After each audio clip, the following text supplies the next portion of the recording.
Les écosystèmes forestiers de mangroves subissent quasiment partout dans le monde des dégradations anthropiques de toutes sortes et de diverses amplitudes.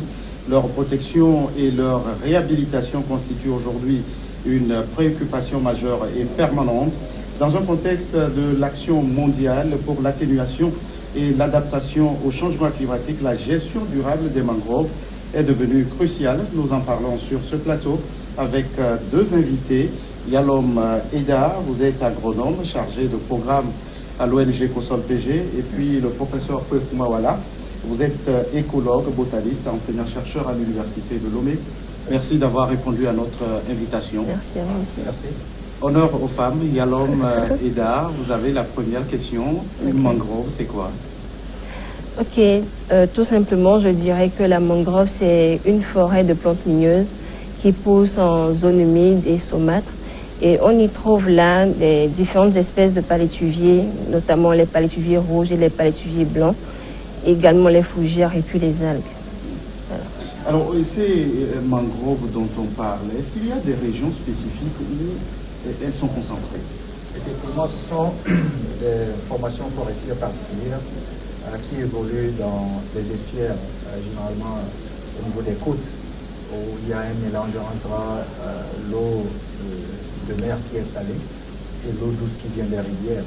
Donc ce mélange d'eau au niveau des côtes, au niveau des estuaires, forme ce qu'on appelle l'eau saumâtre. Et c'est cet environnement-là qui est propice au développement de ce type de forêt qu'on appelle les mangroves. Et comme Madame Eda venait de le dire, effectivement, ces mangroves sont peuplées par des espèces qu'on appelle les palétuviers communément, mais qui sont de plusieurs espèces, de plusieurs variétés, accompagnées d'autres espèces compagnes. Et peut-être dans la suite de l'émission, nous allons revenir sur des précisions à donner. Alors, Madame Eda, ça veut dire qu'au Togo, les mangroves ne se retrouvent pas partout. Où est-ce qu'on peut les localiser? Essentiellement au sud-est du Togo, dans la préfecture des lacs. Voilà. Au sud-est du Togo se trouvent les mangroves. Nous allons le rappeler, une journée mondiale, internationale plutôt, a été décrétée pour se pencher sur la conservation des écosystèmes de mangroves. Professeur, pourquoi une journée internationale? Oui, vous savez, ces écosystèmes, bien que ne représentant pas en termes de superficie une part importante de notre planète, ont de nombreux services écosystémiques. Elles sont le lieu d'habitation de beaucoup d'espèces animales, surtout de poissons. Et puis, elles épurent l'eau. Elles permettent aussi de réguler l'environnement, surtout les aspects climatiques. Et on s'est rendu compte depuis les années 80 à ce jour qu'elles disparaissent à un rythme de 1 à 2% chaque année. Et donc on pense qu'elles doivent être détruites dans l'ordre de 40 à 45%. Et donc aujourd'hui, vous savez, vu tous les services écosystémiques que ces mangroves donnent à l'homme de façon globale, et vu les menaces qui pèsent sur leur survie, donc il y a l'UNESCO qui a entrepris des démarches et finalement en 2015 a réussi à faire inscrire une journée comme journée internationale de la mangrove pour d'abord sensibiliser les populations, parce que nous parlons d'une thématique pour les experts ou les spécialistes, c'est très facile à comprendre. Pour nos populations qui vivent dans ces milieux de mangroves, elles peuvent savoir de quoi on parle, mais pour que ceux qui vivent dans l'hinterland, donc à l'intérieur des continents, c'est très difficile de savoir qu'il y a des écosystèmes particuliers de ce genre qui sont menacés de disparition. Donc, cette journée est d'abord pour sensibiliser, ensuite attirer l'attention des décideurs sur le danger que court cet écosystème particulier. Et chaque fois qu'il y a un écosystème qui est en danger, c'est la biodiversité dans son ensemble qui est menacée, étant donné que la biodiversité est un ensemble fonctionnel de tous les écosystèmes terrestres et marins. Et donc, il y a donc attirer l'attention des décideurs et enfin, amener les décideurs ou les acteurs à se pencher sur ces questions-là, et pouvoir développer des stratégies de conservation et de restauration de ces écosystèmes-là. Madame, vous êtes au niveau de COSOL PG, vous menez des actions avec les populations pour la conservation de ces mangroves. Est-ce qu'elles mesurent l'importance vraiment de ces écosystèmes? Oui, effectivement, la communauté, la chance que nous avons au niveau de COSOL, c'est que les communautés même sont conscientes de l'importance de cet écosystème qui est vraiment fragile et particulier. Et dès la base, la communauté même ou les communautés locales même entreprennent des initiatives à leur niveau à travers des activités de restauration de palétuviers. Donc depuis 2012, qu'est-ce que COSOL fait? Nous appuyons ces initiatives locales avec les communautés bien sûr à travers les activités de sensibilisation, de reboisement et ou de restauration de palétuviers.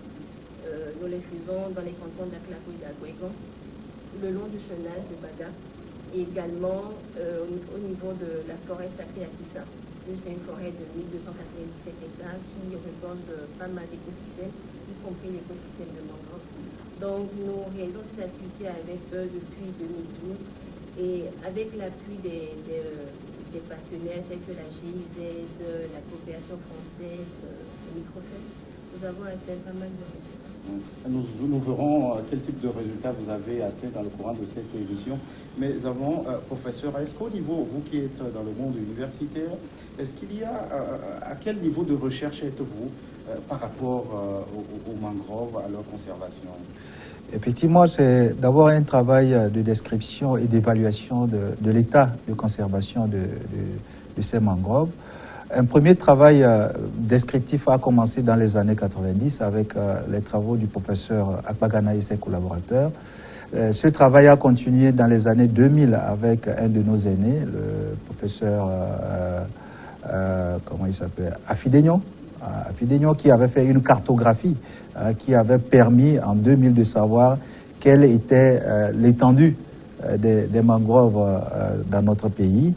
Et ce travail a été poursuivi en 2005 avec le ministère de l'Environnement en collaboration avec le laboratoire de botanique, où nous avions évalué toujours quel était l'état de conservation.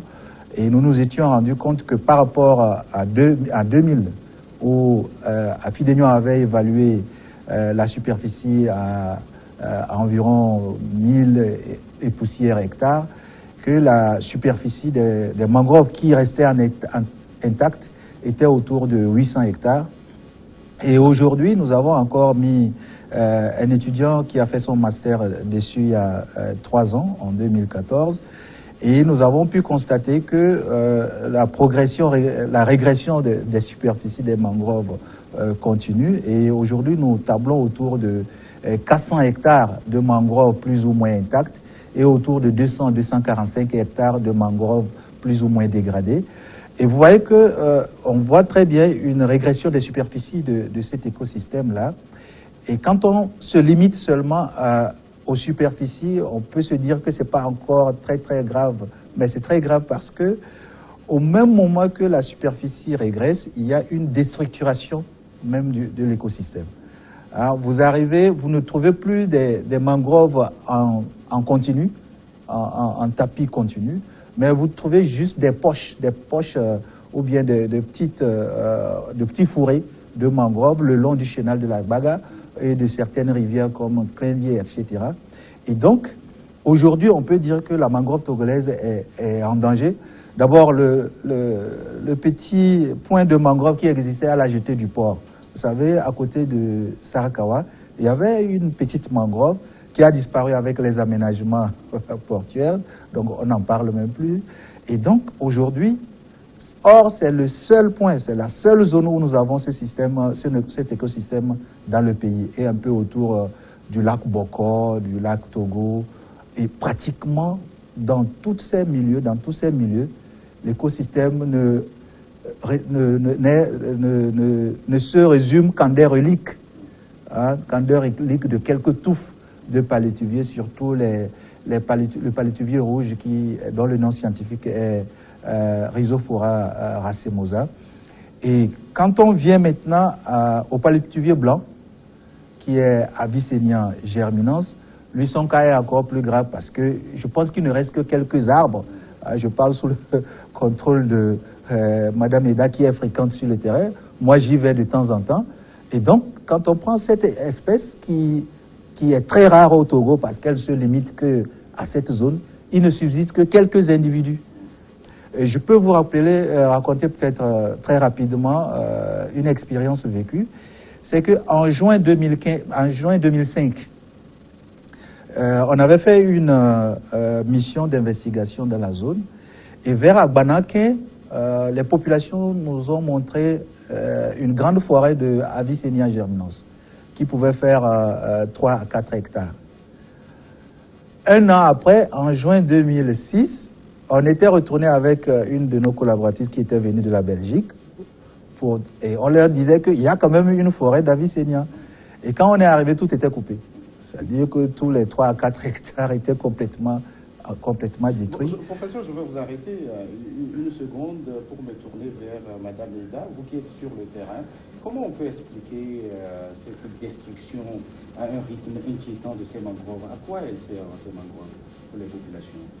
Je pense que le professeur avait dans son début donné certaines fonctions écosystémiques de la mangrove, mais je vais ajouter à ça le rôle que la mangrove joue dans les ménages.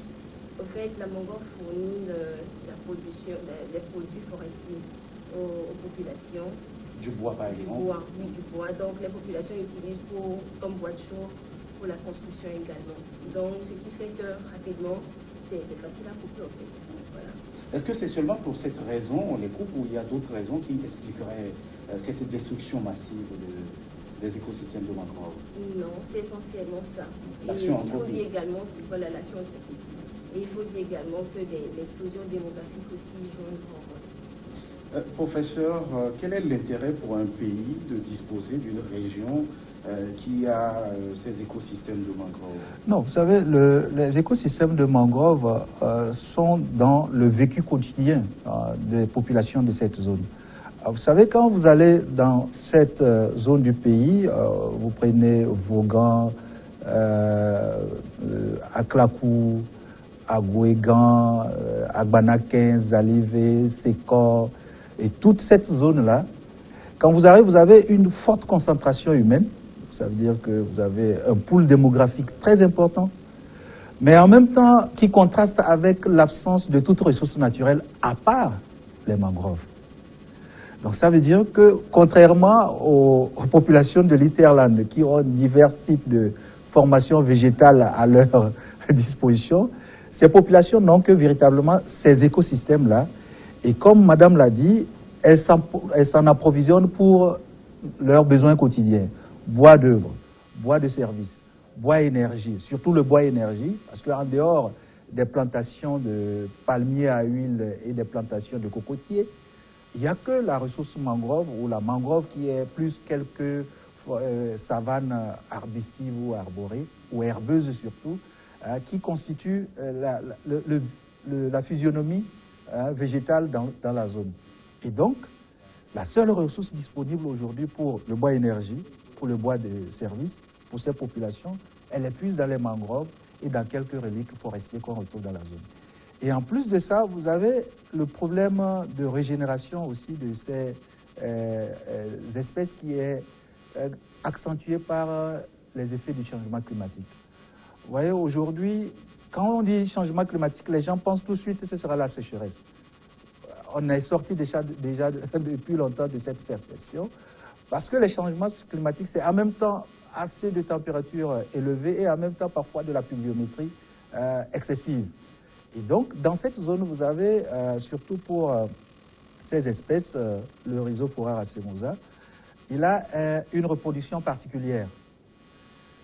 Les plantules se développent, mûrissent sur l'arbre, développent même une racine principale avant que l'enfant ne soit sevré par la plante mère.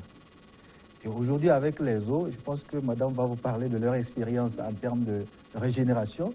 Et donc, dès que les plantules tombent dans la vase, avec l'excès d'eau, les propagules sont emportées.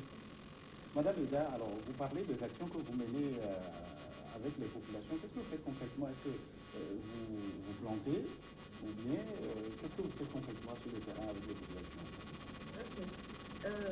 Effectivement, le travail que nous faisons avec les communautés se trouve à deux niveaux. Premièrement, il y a les actions de sensibilisation que nous menons, tant au niveau de la communauté qu'au niveau même des élèves dans les écoles. À côté de ça, nous faisons également les activités de restauration de palétuviers.